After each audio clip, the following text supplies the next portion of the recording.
another continuation of May's 21st birthday party. Okay, let's see. After he says, Happy birthday, May. I love you so much, little sister. May turned over to where her nose was less than a finger length away from mine. Aw, thank you, Bubba. I love you too. She was fearless in showing affection, but I always liked that about her. At times during my growing up years when I felt very awkward, unlovable, or otherwise anything but cute, May's hugs meant that somebody out there still loved me. And I can delve deeper into that in another story. And the memories came flooding back of when she was first learning to talk around 15 months of age. She spent so much time around me, holding my hands, toddling around, petting some of the smaller lambs. Instead of mama or dada, her first attempted word was actually my name. One day she looked over at me, stretched her hands towards me, and said, Bubba, or Papa. In some ways, it could have even sounded like she was imitating the bleating sound of a lamb. Ba ba. The nickname Bubba stuck, since somehow it combined that sound with a toddler's attempt at Abel.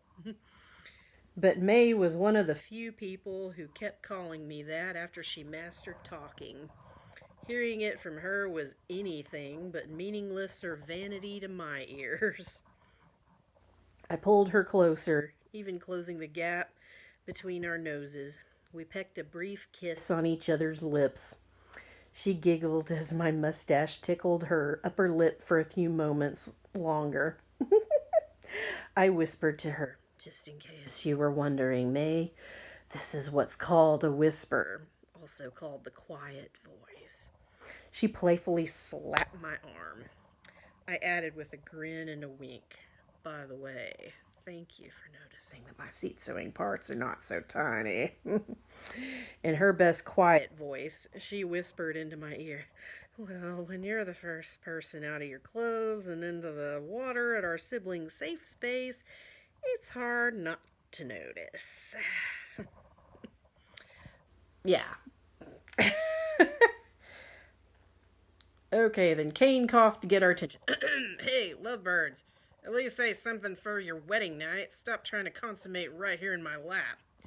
Callie jokingly added, Yeah, go be fruitful and multiply somewhere else. Stop sowing your seed too close to my future husband's seed sowing parts, or we'll have to explain to our children one day why they look more like Uncle Abel and Aunt May instead of like Mama and Daddy.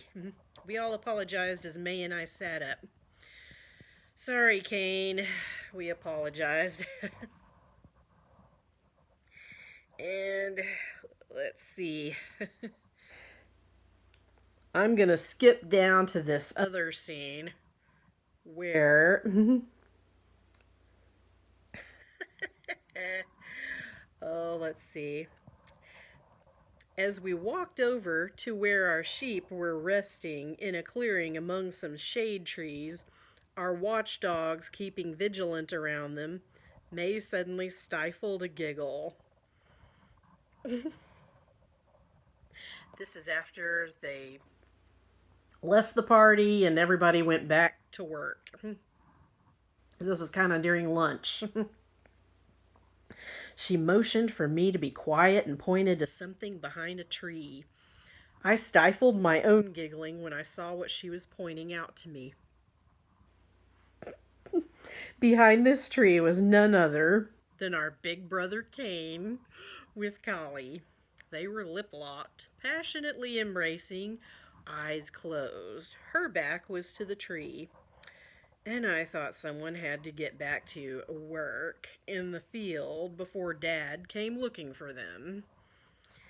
May and I exchanged glances, fingers to our lips to remind each other to be quiet. I nodded to my staff, looking at her with my eyebrows bouncing. She nodded, giving me a thumbs up like she had the same idea. I reached over with the staff, hooking the crooked part of it on Cain's head, pulling him away from Collie in one quick motion without making a sound. Hey, what? Cain screamed, making Collie scream in surprise with him. Ah! May and I burst out laughing as I handed the staff to May, just in case Cain was suddenly tempted to break it over my head.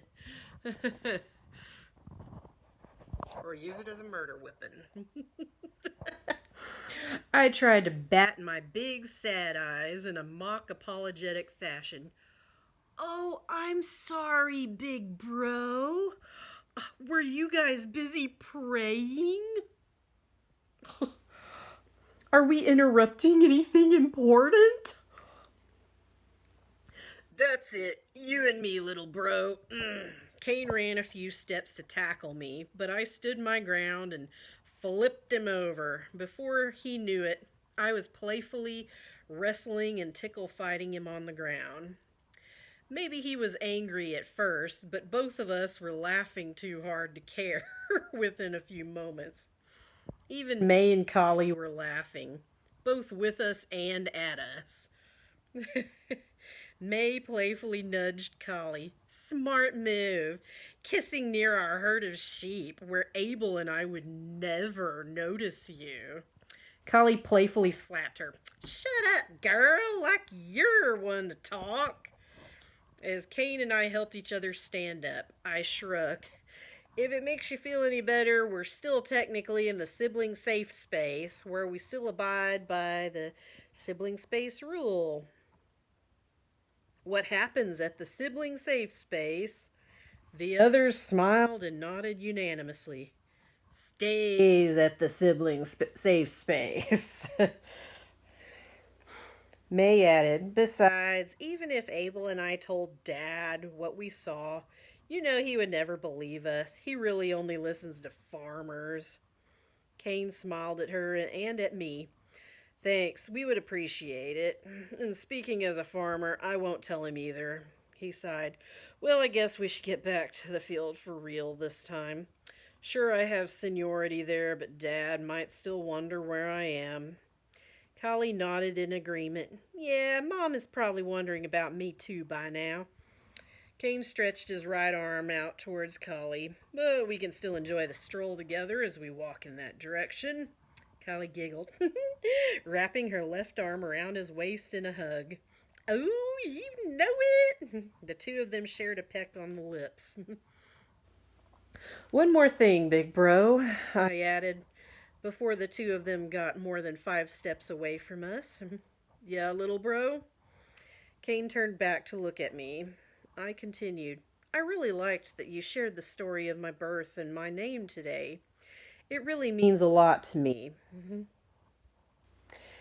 And out of all the stories I've heard about it in the past, you know, all 2 of them from Mom and Dad, your version is now by far my favorite. I know you're a good, trustworthy man of your word, Cain. Cain smiled back at me. You are also a good and trustworthy man, and I am proud to have you on my team as my brother and best friend, Havel. He turned to look at May. And May, I hope you enjoy the rest of your birthday. Collie called back to her. Yeah, happy birthday again, May. Love you, girl. May laughed. Thanks, Lily. Thanks, Kiki. Love you guys, too. I smiled again, remembering back when May first learned to talk and she started calling me Bubba. Her nickname that stuck when she attempted Cain's name was Kiki. I had joked to Cain at the time that at least she didn't call him Kaka. Unfortunately, I said that in front of May, who then tried to repeat it and call him that.